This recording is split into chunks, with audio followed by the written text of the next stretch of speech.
Hi, hello. I am so excited. It's day 3. I'm just going to check that you're all joining me.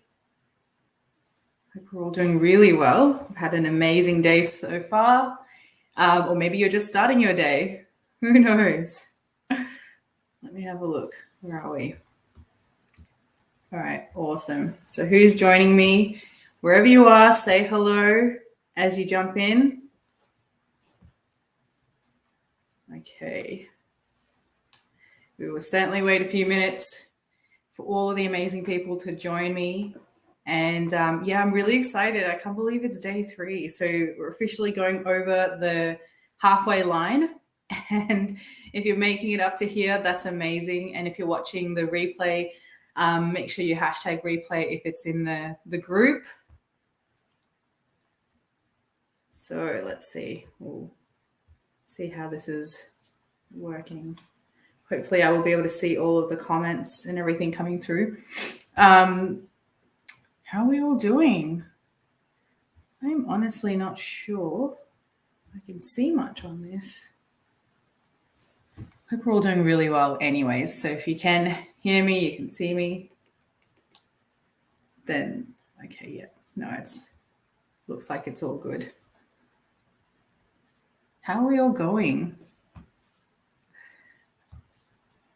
I don't know whether anybody has joined yet. I just can't see.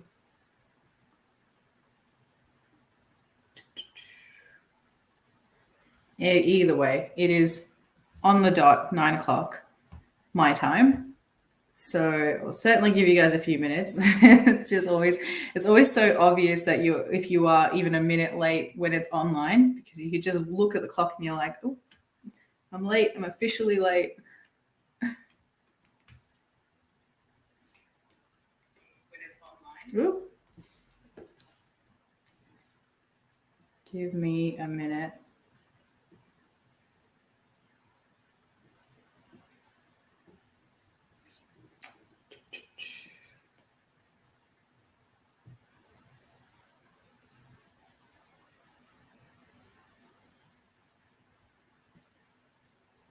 Okay, so someone is on. Awesome. Say hello. Where are you joining me from? Why is it that I can't see who it is? I'm sorry that I can't see you, but I'm sure you will pop up soon on this.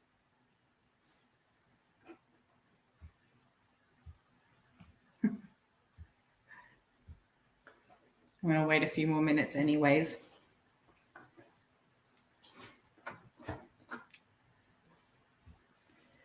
I've had such a interesting day. It's been jam-packed, but also just trying to find some quiet time just to reflect on how amazing this challenge has been, and also just celebrate a little bit, because I don't think I've had a moment to celebrate in the last month or so. And it's something that I often tell my mentees and the people that I speak to. Super important to celebrate, when you're doing amazing things and putting it out into the world. And and when we just forget to do that, I think that's when we burn out, is when we're not celebrating the amazingness of the things that we're achieving. So yeah, I mean, I should take my own advice, but yeah, make sure that you celebrate whenever you're having these wins, big, small. It all matters. It's all important. Hey Vince, thanks for joining. We're just waiting for the live to kick off. Now we've got a couple of people on. So can you guys say hello? Tell me where you're dialing in from right now. I just can't see names, but I do know there's a few of you on the live. So thank you for being here. Zulferman, you're here. Awesome. I can see you. I can see Leslie's on. Vince is on. So yeah, we're good. We're good to go. We can kick off, I think. Day 3, over the halfway mark. Some of you have stuck with me from the start. Really appreciate it. I'm super grateful. And, today I want to go through the second part of the 4-purpose empire model. It's the O in the word for, and that's really about opportunities. And so, how are we leveraging our skills, identifying the opportunities in the market and around us, and gearing them into immediate payback systems or opportunities. Keep using the word opportunities, but surely it'll come up a lot, seeing as we're talking about it today. So yeah, I think that it's a super important part of our business. And when we talked about the foundational operating model yesterday, part of that was to really free us up and have more time so we can look up from our work and can identify the opportunities. And so that's what today is really about, and that's what we're going to get into. So thank you all for joining me. I really do appreciate it. If you're catching the replay, #replay if it's on the Facebook group, but otherwise, of course, there will be the recordings up soon. And for those of you on live with me here, I hope that you will join me for the VIP session that will start in now an hour and 10 minutes, because we're 5 minutes in. So make sure that you join. That's the doing session. That's where we get to get stuff done, push the dial forward. Always about pushing the dial forward, even on those days that you're really struggling. Even if you push it a little bit, that's all that matters, is that you're moving forward every day. So I asked you at the start of this challenge is to make a commitment. And that commitment wasn't for me. You're not making a commitment to me. It's to make a commitment to yourself. And a lot of you did. You made that commitment. You said that you're committing to implementing the for-purpose model so that you can achieve these 20K months in your business. So I want to know is, are you hungry? Are you committed? Number one, are you committed?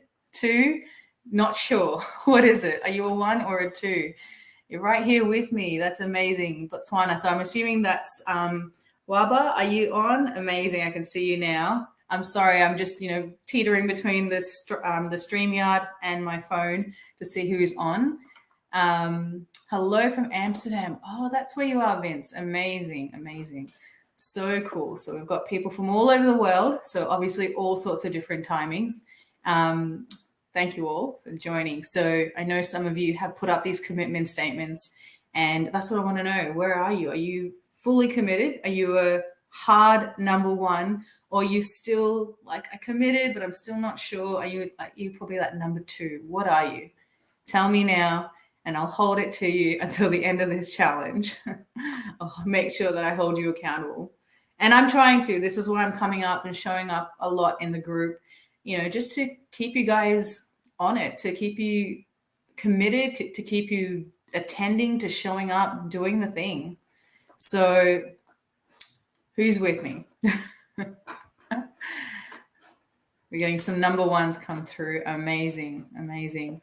So I want to again play this wonderful game, the imagination game. I want you to imagine this amazing business that you are creating, that you have created, the business that is built on exactly who you are right now, not needing anything else. Imagine that you're the expert because you have the means, the capacity to help your clients, even when you don't know it all. The expert doesn't know it all, but they just know enough. They know that little bit more than the person they are helping. Imagine your business is easy to run. It's running the people, the systems, with your amazing foundational operating framework that we created. Imagine that clear and attractive business vision. It's attracting your dream clients, and it's bringing in those leads with ease and flow. Imagine that you can just sit back, you're watching all of this happen, and you're watching your business thrive. That's what I want you to imagine. Because you know what? I've failed. I've told you this, and I've told you some of my failure stories as well. And I'm sure you have as well. You've tried so many things, I'm sure, and not seen the fruits of it. Maybe that's paid advertising on Facebook and you're not getting that traction. Maybe you just can't seem to get people on that call with you to let them know how you're going to be able to change their life. You've tried to leverage your current skills.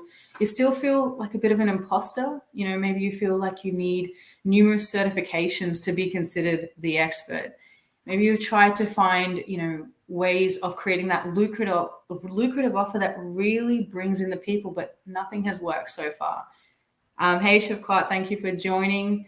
Maybe you're spending so much time, you're trying to attract in new opportunities, and often they fail and result in maybe loss of time or loss of finance. And you feel stuck. You're knowing, that, stuck because you know that what you have to offer is so amazing, but nobody is coming towards you. You don't feel like you're magnetizing people and attracting your dream clients into your inner circle so you can change their lives. So I just want you to know that I can show you exactly how to do this with the 4-purpose empire model. The model ultimately helps you magnetize your brand and attract your dream clients consistently so that you can establish these 20K months in your business. Okay. And so that's what I want to show you today. So as I said, did we go too far? No, we're still here. As I said, we're going to talk about opportunities today. Okay. But I want you to know that wherever you are in this journey, it's okay, because I've been there too. And for some of these things, it's not like I've overcome them. I'm all good now. I'm the perfect entrepreneur. I'm not. I go through them all the time. I said to you on day one that, I show up on camera and I still feel sometimes the fears of being an imposter. Before I even showed up on my first day for this challenge, I felt, will I give you guys a value that you desire and that you deserve? So, don't believe that you're the only one in this boat. We're all in it together. So, accept those fears, observe them, and know that you can do better. You can create something so much better than your fears, and that doesn't define you. So, maybe wherever you are, maybe those fears are that you think you have something, that you don't have something valuable enough to offer, or maybe you don't feel like you're the leader, that you don't feel you have enough to establish an incredible business, and the market is so crowded. So how do you really stand out? How do you provide that unique value? Maybe you're worried about your people. Hey, Leslie, how you doing? You're worried about your people, past employees, all the people around you, friends, family, acquaintances, that old grandma down the road. You're worried that they're going to judge you for not knowing everything. Maybe you're worried that, you don't have the skills. You're feeling like you should be able to 10x your business, but you're not qualified enough. You're not that expert or that leader or that change maker. And you really can't call yourself that because you feel like an imposter. It really isn't your fault. We've all been there. And I'm just here to say that here are the tools and we can make this happen for you. So you can have that business of your dreams and easily attract these people into your circle, leveraging your skills, easily commercializing your ideas, because there are opportunities that you are probably not seeing yet, but you have them right now with your existing skill set. And you can attract the right people towards you just the way you are. So don't listen to anybody else who is telling you that, you need to have certification XYZ. You need to have this and that on your resume. You need to aim for your goals strategically and be conservative. I'm here to say that you don't have to have all of the titles, all the accreditations on your business card. You just don't have to be the expert at everything. You just have to be able to know just more than your client or your customer so that you can take them on that journey. You can guide them along this process. So let's get into it. Are you guys ready to learn about the opportunities? What are the opportunities that you've potentially missed up until now and that you can really take advantage of from this point onwards? Who is with me? Are you with me? Number one, drop a number one in. Number two, if you feel like you may know it already, maybe you already have identified most of the opportunities. Where are you? Number one, number two. Number one, Vince, amazing. You're in. And I'm sorry that I won't know. Oh, here we go. Comments are coming up. Yay. Leslie, number one. Huaba, number one. Awesome. So you guys want to learn about the opportunities. Well, let's do this, okay? Let's get into it.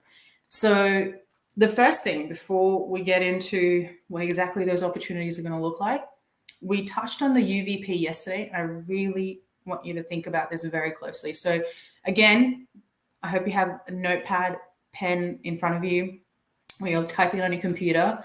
But I want you to think about what is your UVP. And this can come from the perspective of you as the individual, as the leader, as the entrepreneur, as the the thought leader, or the collective business that you're trying to build. So whichever perspective you write it from, it's totally fine. It just is, what is it that you really need right now that aligns to what you're trying to do. So you need to have real certainty and clarity in your business or your personal UVP, and the statements should really be built around 3 parts.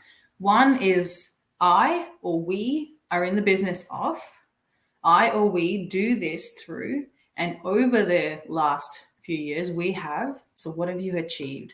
And so my UVP actually doesn't include an achievement segment, which I should include in here. But as you can see, it says there, I help sustainable entrepreneurs and leaders make more than 20K per month by building a magnetic brand, personal brand, and landing their dream clients with ease, without going to desperate networking events, paying thousands of dollars on Facebook ads, or working for peanuts. So that's my UVP. You need to think about yours, because it needs to be super clear about what you feel is the value you bring to the market. And it has something to do with it, but not everything to do with your exact skill set right now. It is really about what is that unique value that you bring to the market. Because all of the skills that you don't necessarily have that may need in the future, you'll find it. You'll find the people that you need to bring into your business, and you will find a way forward. You just have to believe that, and it will be the truth, I promise. So a little bit about me, right? I mean, I told you guys my story of being made redundant during COVID, but this is really about me and why I got into this space. The reason I tell you this story is I want you to think about your story, because your story really defines what your UVP is all about, because it brought you to this point. So with me, ever since I was a little person, I was always passionate about sustainability, and I never really thought that I could do this through my career, but I knew that I always wanted to help the environment. I mean, when I was like 7 or maybe 8 years old, I remember asking my mom, does everything come from nature? I mean, surely it must, because what else was there before these buildings, before us, before civilized society as I had seen it? There was only nature, so it must have all come from it. So I realized early on that in some sense we should be so grateful for what we have, because everything around us, what I'm wearing, the ability that we have right now to communicate across the world through this laptop or computer or phone has all come from nature. And so I knew at that point that nature was super important to me, and I decided straight away that I was going to build my career into something that I could help change the way we live in our world. And so, when I was 15, I sort of started working towards this, and I remember thinking, gosh, I'm not going to get 99.9. So what can I do? And I decided the problem I was going to focus on was energy and renewables. And I thought, I'm going to become an engineer. I think I can easily get into that, somewhat easily. And I got in, I managed to get through it. And I'll tell you what, I failed frequently. And it was great, because the failure really drove me forward. I mean, I remember sitting there on the board of the engineering board and saying, I'm so sorry for failing. Like I've overloaded myself, but I'm really passionate about this. I really believe in doing this, because I want to, use my engineering career to change the world, blah, blah, blah. And I told them the story because it was really my truth. And they let me through, and I continued on to finishing my degree and built this now amazing career in sustainability. So, I'm only telling you one part of my failure, but there have been numerous failures since. And I'm so grateful for those failures. And I think you should be too. I talked about this yesterday as well, is that we need to permit ourselves to fail, because if we don't fail, we don't learn, and we don't expand, and we don't grow. So take all of this, your failure, your success, and put it into a story, into your story. Because when you tell your story, that's when people are drawn to you.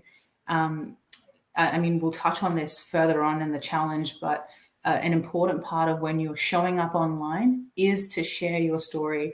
And of course, there are certain things you're not going to want to share. You don't have to share every single detail if you don't want to, and it make you feel vulnerable or exposed, and that's okay. It's important, though, to still share it in as much of an authentic place, from as much as of an authentic place as possible.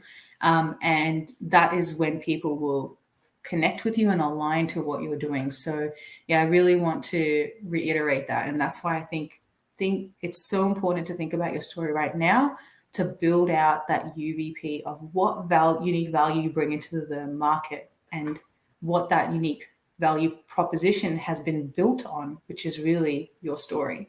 So we're not going to obviously go into the detail today, but go away and think about that. Really think about your story. And so opportunity, that's a key word for today, right?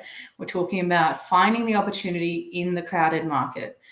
So, it's hard if you're not clear on what those opportunities are and sifting through all of the noise to really make your business a successful one. So what does make a company stand out in a crowded market and achieve that runaway success? What do you guys think?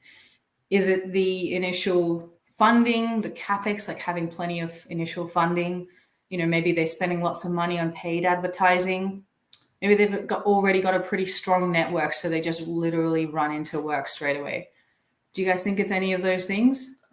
Maybe just drop in a word. Is it funding? Number one, funding. Number two, advertising. Or number three, strong network. Where do you think is the success lies in? Oh, Vince, thank you so much. No, I am not sharing my screen. Here we go again. I did this last time too. Had it all ready and I didn't share my screen. What I'll do is just, I don't need to share this part with you so much. It was mostly talking, but this was the Uvp statement. So you can see that now. Thank you so much, Vince. I only just saw your message and appreciate that. I'm gonna have to put a stamp on my head to make sure I remember tomorrow. But you can see that now. This is the Uvp statement we were talking about earlier that I built up from my own personal story. So take a note of that. And I gave you those statements that you can use to build that up. But now we're going to talk about opportunity. So this is the exciting slide that you were missing out on. As you can see, it's very hard to find that opportunity, find you amongst the noise. So what makes a business successful? One, is it funding? Two, paid advertising? Or three, is it a strong network? What do you think? Strong network? Someone says strong. Vince says strong network. What do you guys think online? Well, the thing is, I've been thinking about this for a long time, and what stands out to me in all of the companies that I've seen is really their ability to position their product so effectively in front of their dream clients because they know their dream clients really well. When you know your dream clients really well, you can craft everything from that. Your brand, your visuals, which is really around brand, your branding, your messaging, everything can come out of that once you really know your people. And so building out a client avatar can really help with this. And we did touch on this yesterday, but I hope that some of you have started to think about this a little bit more, and we will go into further detail a little bit later on in today's session. But building out a client avatar is super important. So once you do this, if you have some idea of who they are, a good way to kind of build that out is maybe to offer people something that is maybe free, like a little freebie, and in return they answer a survey that you curate to get to know them much more. And that can really help with building out a client avatar. And this research is actually essential because once you do it, you can really target the market to a T and reach your clients with absolute ease, because all of your words, your imagery, your content, your branding, your colors, everything will really align to that target market. So I'm going to go into that in a lot more detail a little bit later on, but I want to talk about something else that's super important, and that is to understand the market. So some of you, you're all in the sustainability space, so you certainly know a lot of these, or maybe some of these frameworks, and there are a lot of them out there right now, okay? But the main one the main one that is super important is the UN SDGs. And I'll tell you a little bit why in a bit. But here you can see there are so many frameworks guiding our market right now, and the market is saturated, it is noisy. But what is standout amongst all of this is that they are all really talking about governance and looking at risks and impact, risks versus impact. So different perspectives at looking at the same situation. Either way, coming to a suitable conclusion to solve the problems around sustainability and climate change. And there are so many areas in all of these frameworks. You can see there's the donut economy, the circular economy, the task force on climate related financial disclosure, the TCFD, such a mouthful, SASB, IRF, IR, all the acronyms, right? So there's so much out there. But what you need to know is that the UN SDGs really are the definitive top or apex of all of these frameworks. And the reason I say that is nobody's officially put it up there, but the reality is that when 200 or so countries have signed the United Nations Paris Agreement, 200 of the biggest economies in the world are saying that this is important. This is the most important thing that we are committed to collectively. And as such, everything else that we build out from there that defines our economy, therefore defines the way we do business, defines the way we interact with each other, all is predicated on the 17 UN SDGs, which is why when you're not sure of where you fit in the market or how you're going to leverage the market, start here. Look at the 17 goals, figure out which one or which several really align to you and align to your skill set as well. Because of course, we're going to call a spade a spade.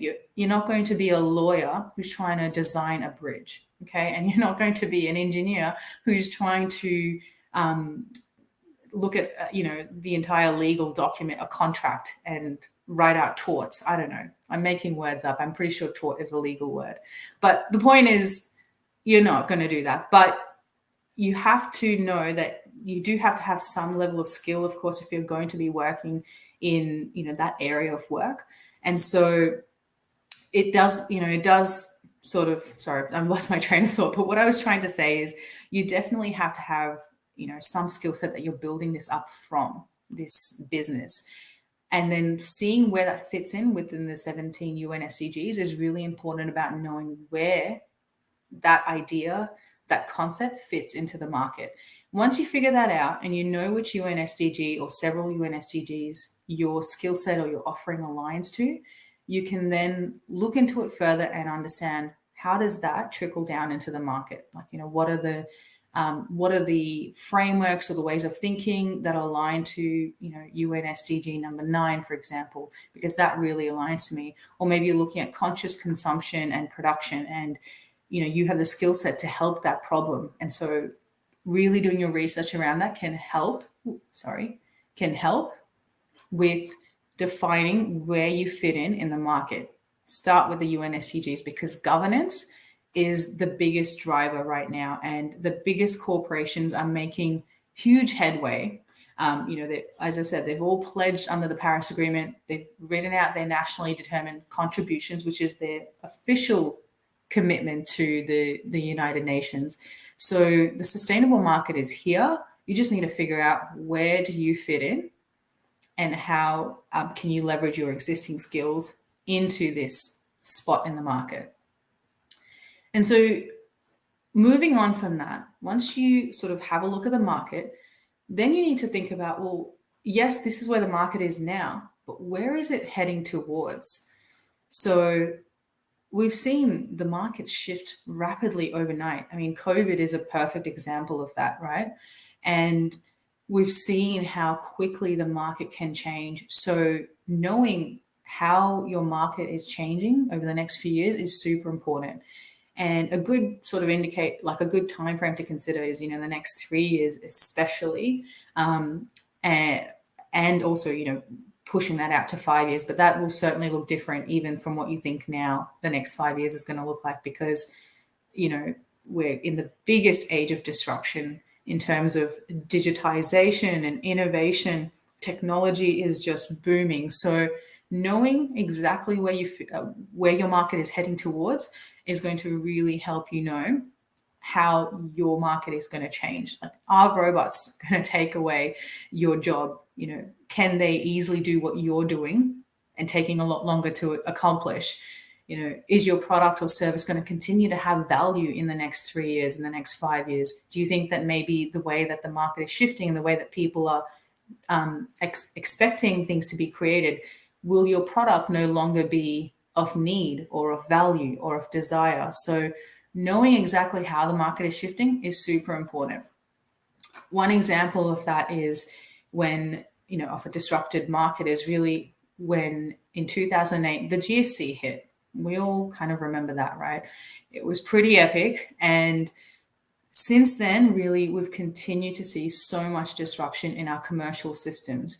And so what we saw come out of that was really an entire change in the way that we understood money and how money flows through our economy. And which is why, something like the TCFD, the TNFD, they're super important frameworks to also be aware of. If you're not aware of them already, they're really around how finance and money moves through market systems. And it is something that you don't have to have, complete thorough knowledge of, but I think some awareness of that is very important because it's going to drive everything, right? When you think about it, the way that we're having so much more climate disruption and climate averse impacts, the way that money is flowing through our economy is being disrupted in a major way, which is why frameworks like the TCFD, the TNFD, which are frameworks that were developed as a result of the global financial crisis, they are very important to have some awareness of because they talk about climate risks, they talk about the impacts, the financial impacts on your business, and then they also talk about the opportunities. So I think that because you guys are all in the sustainability space, having an awareness of this is quite important. I personally feel like it's something to just be aware of and know how it is impacting your area of work. So so that's what I want to just finalize on this slide, is really to know where is the future of your market, where is it going. If anyone has any questions along the way, I just want to add that in. Make sure that you just type them into the comments. I will do my best to respond. I'm pretty sure that I can't see all of the comments, but hopefully they continue to come through.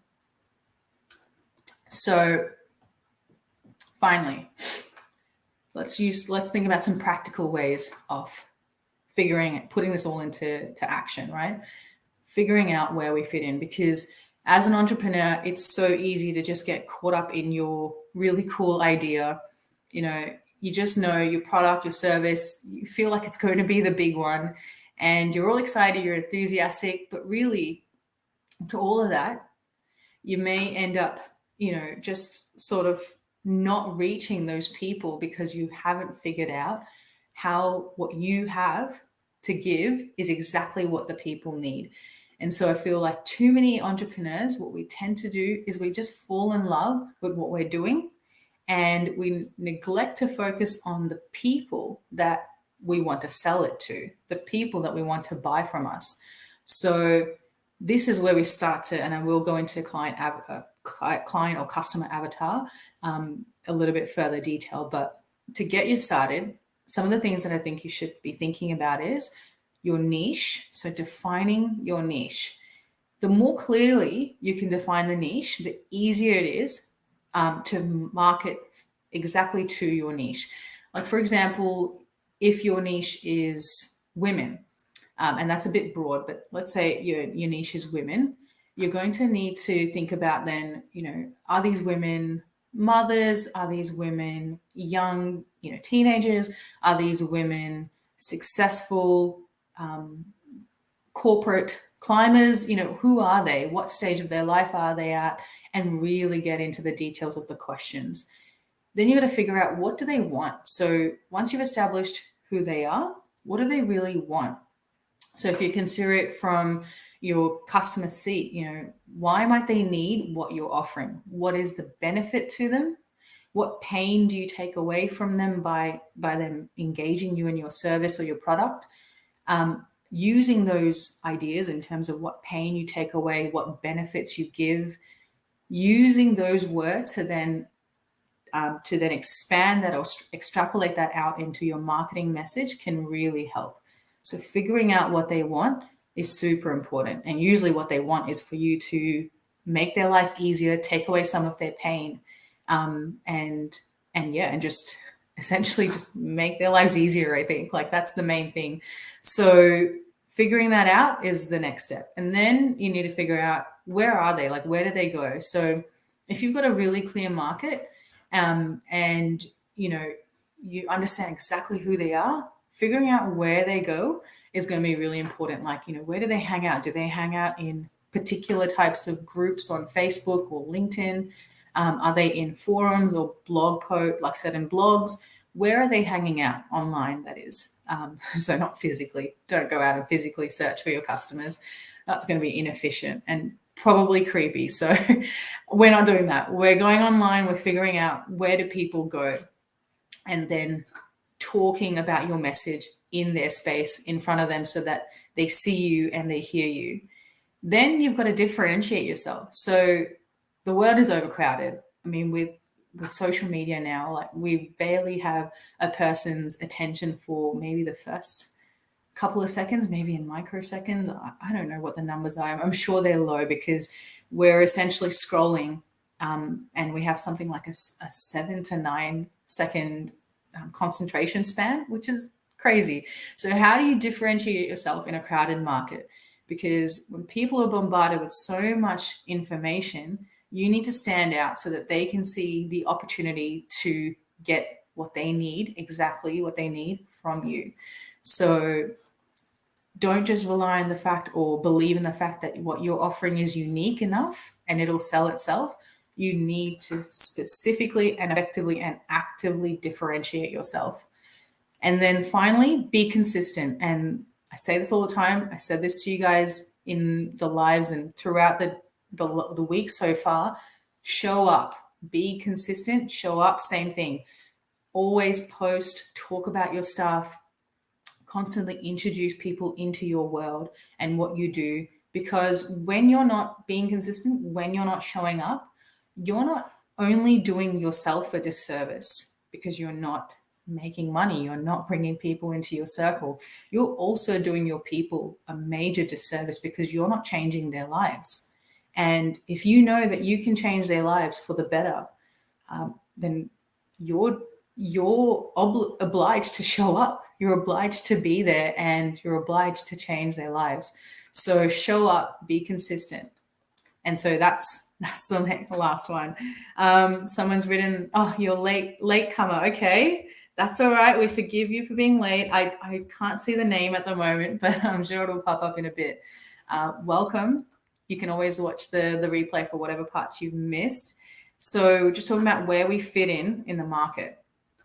Now, I want you to just think about, once we know where we fit in, we need to think about, where can the money start to come through from? So there are a lot of ways to make money. And I know we usually think, well, we give a service, people pay for it, and there it is, it's done.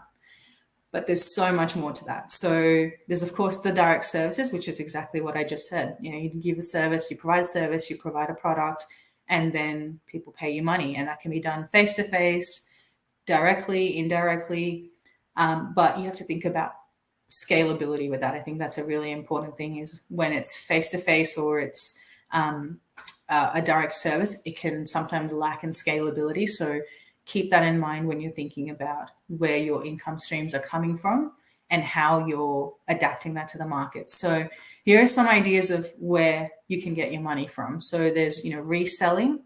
So affiliate sales via other, like, links through other businesses. And basically, you refer clients or customers and you can become a referral affiliate. There are ways to wholesale, especially if you've got a product. Online, so e-com, again, for products. Secondary sales, so maybe somebody else who is affiliated to you, they pass on the warm clients through to you, or vice versa, where you get a gratuity from that. Partnerships are super important when we're talking about empires. Without partnerships, you don't have an empire. So partnerships and getting good at making deals and talking to people, really important part about building an empire. Endorsements, they can come from products and services. If you find there's an affiliation with somebody that you could collaboratively sell to certain type of people, then you can certainly endorse each other and work in that way. Royalties, reoccurring baseline income, like just consistent income by just creating something that is a paid product, putting it on an evergreen funnel, and essentially letting the funnel work for you. So every now and then you plug it in, people jump on the funnel, they just have to purchase the item and grab it and do what they need to do with it. You don't need to be really part of that process as such, because you're not needed to deliver it. It's already been created. So thinking about all of these things is going to really help you to know where can you diversify your income streams from. It's definitely not just one income stream. And I've only just named a couple here, by the way. There are heaps out there. Sile, welcome. Oh, Titus, you're the late comer. All good. I know that you joined the challenge a little bit later as well, but just note there are replays available for you. So all good. Thank you so much for joining. So as I said, thinking about your income streams, super important to open up your mind to this, that there are so many opportunities to bring money in. And when you start to think about this, you can really help with creating some baseline structure into your business and security as well, because the money at a baseline level especially can really provide some security so that you can get some breathing room to try new things, to bring in people that can support you, to outsource, etc., and spend more time again on the business, not in the business. So that's why I thought I would really touch on this here. Is super important to think about where are the other opportunities to make money. Has anybody thought about any of these things? If you have, drop me a yes. If not, no. If you have, amazing, because I certainly didn't think about multiple income streams when I first started, or even when I was in my business for at least a year. I don't think I'd ever considered multiple income streams. It was just the one thing. So tell me, where are you guys at in your thinking? Like, have you thought about multiple income streams for your businesses? If so, drop a 1. If not, drop a 2. Where are you guys at? No, Leslie, you haven't. Okay, interesting. Yeah, it's interesting to note, because I was exactly the same, but there's so many opportunities to bring money into your business, and it's just a matter of being aware of them and then identifying how they can apply in your own business. So certainly something to think about, guys. And we'll continue on from there. So now, I guess, once you've got to this point, you've thought about your UVP, you've thought about where you fit in the market, you've thought about how you stand out in the market. Now we've thought about how can we start to bring in money. Here I wanted to just touch on, what do you think you are worth in the market? So there are 2 parts to this. There's a part where you look at the market value and you think, okay, well, all other people in this similar role that I'm doing get paid this amount, so therefore I should also get paid this amount. And that might come from a market perspective, and that's one thing. But really, what are you worth to yourself? What do you really feel aligned to? I'm going to give you some steps to follow that follow a little bit of a conventional process, but I'm going to preface or put a disclaimer at the start of this and say that you can certainly follow this very structured, logical process, but you need to know that this actually comes down to your belief in what you feel you're worth. And so you might go and follow this structured process and go, stuff it, I'm going to double that because I really, truly feel I'm worth double that. So keep that in mind. It's really important to keep in mind as we go through this. But I'm going to go through the process with you. So first, and you guys can, and this is a bit of a doing part actually, but I'm not going to give you that much time to sit and do this. I'm just going to give you the steps. So make sure you write these down. I'm going to go through them kind of quickly. So first, you need to start with what's your target annual salary. So get that amount, write it down. Second, I want you to think about the costs. So the cost to your business, the cost to your personal living, and that can span various things. So in your business, how much does it cost to rent your office space or use your office space, your website, your marketing, your accounting, your tools, etc. What is it costing you right now? What are your living costs? Healthcare, tax, food, etc. That's number two. The third thing is thinking about your adjusted salary, which is equivalent to that annual salary, that target salary that we set in number one, and adding to that the costs. So the cost plus your annual salary will give you your adjusted salary. That's number three. Number four is thinking about how many hours do you want to be billable for? Do you want to have a flexible schedule? Do you want to have vacation time? How many holidays do you want to have in the year? Actually writing that out. So, there's, 4,032 hours in a year. I think that's the number, 4,082. From that, how much of that is spent on holidays, on flexible working schedules, standard vacation hours, sick days, I don't know, whatever you want to consider as time off, and then the rest of the time in your business. And from that time in your business, how much of that is billable versus not, like delivering a deliverable while not delivering a deliverable. So really thinking about that is important in number four.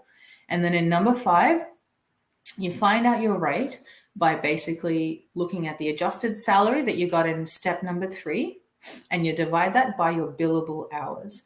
So remember, your billable hours is not just the total number of hours that you're spent being in the business, because 60% of that time, hopefully, is spent working on the business, while 40% of that time is spent delivering actual projects or services or products or whatever it is that you're doing.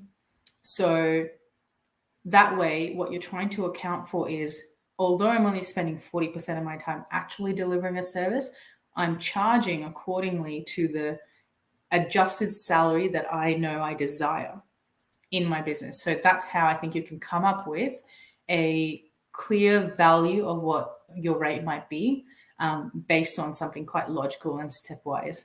But once you get that number, again, I implore you to think about where you feel you truly are, though, on a personal level. So yeah, I hope that's helpful. And then, I think that's going to really help you kind of figure out, if you've been charging too little up until now. Like, have you actually, I should ask, has anybody actually gone and done this process? Maybe not exactly as I've done it, but has anybody gone and actually thought about their rate exactly based on some sort of proven system or known process? Like, yes, if you have, drop a 1. If you haven't, drop a 2. Where are you guys at? Have you been thinking about your rate logically and specifically with actual sort of actual process behind it? What's the approach, guys?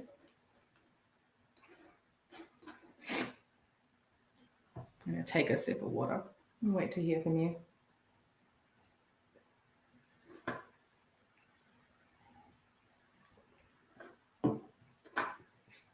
I don't know if the comments are coming. They're definitely not coming up on time. So I'm sorry if you are writing, but I can see a number 2, so you haven't thought about it. Someone said no, hasn't thought about it. Yeah, it's interesting. Like, it's such a simple thing, but we often forget to do it properly. And I think it's super important to do it properly, that you actually do think about it, because otherwise, how much money are you losing by not charging people exactly what it is that you deserve or desire, or deserve and desire? How much are you missing out on through that approach? So really go away and do this and think about what that number comes up to be. And again, once you come up with that number, how do you take that to another level and feel aligned to that number? So now I want to just sort of talk about the customer, okay? the customer avatar. I told you we'd go into this in a little bit more detail, so I'm doing this now. Now, if this is done properly, this is going to be one of the most rewarding and enjoyable things that you will do in your business. And the reason is that once you create it, once you've done it properly, you're not only going to learn the person whom you will be able to address your business offering to, we're also going to learn so much about the client, the individual, the other business, and know exactly what lights them up each day and why they do what they do. And so I feel like this is just really important. It's going to shed so much light on how you can take some of the pain out of their life, lighten their life and their work, their life and their work through the UVP that you provide. So customer avatars are really important. So yeah, Vince, all good. You have to drop off. No problem at all. Catch up on the replay. All good.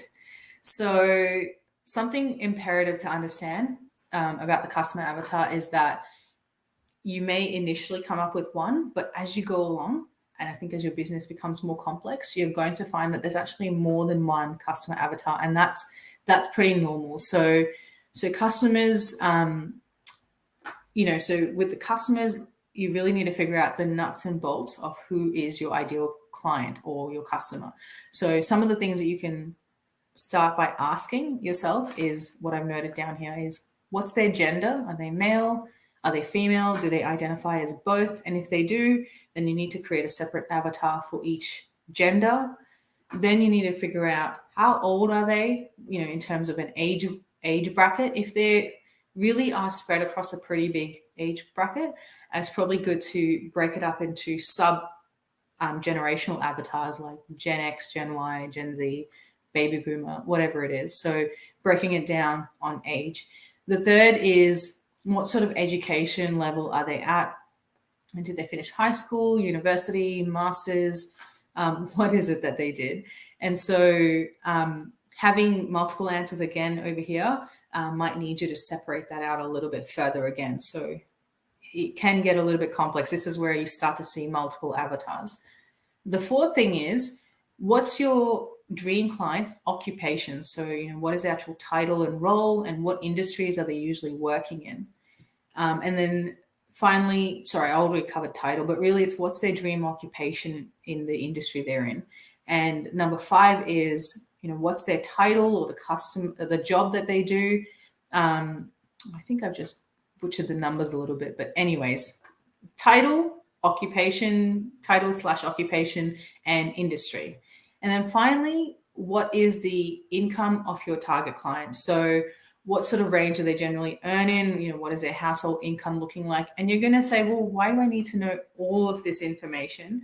But the thing is, without having all of this information clearly laid out, you can't start to formulate the pain points around which your customers or your client is facing, and then know exactly what ways you can help reduce that pain through your product, through your service. So this is where it becomes really important to have a clear, concise customer avatar or multiple customer avatars. So I know yesterday who was on had said they hadn't thought about a customer avatar. So if you haven't already yet, start getting onto this now. This is something you can start to do by offering some sort of service or opportunity for people to engage with you, and then you be able to ask them questions so that you can start to build this avatar out. Maybe posting surveys. LinkedIn allows you to easily post questions. So just post, for the next week, trial it out. Post a question every single day that will help you build your client avatar and see what people vote on the voting poll. So, you can essentially create a poll question each day for the next 5 days and see what happens in terms of the responses. And that can even help you build a client avatar. So, or at least get started. So yeah, starting to think about that's going to really help you in getting clarity around your marketing message and your branding.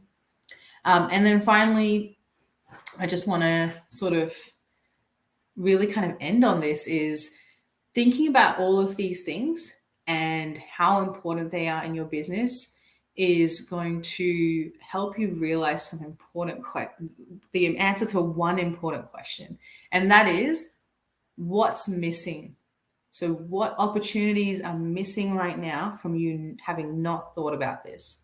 What opportunities are you missing out on? Who is not seeing your business? What avenues are not being explored? How much money is essentially walking out the door? So what's missing? And certainly there will be things that are missing because you haven't answered some of these questions for yourself, for your business.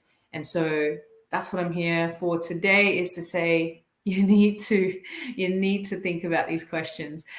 Vince, you dropped off before, I think, at the rate, because we went through that in pretty much a lot of detail. So you would have missed this. We talked about customer avatars and how important it is to think about these dot points here that I've noted. So maybe just take them down for yourself. And what I'm suggesting to everybody is to host a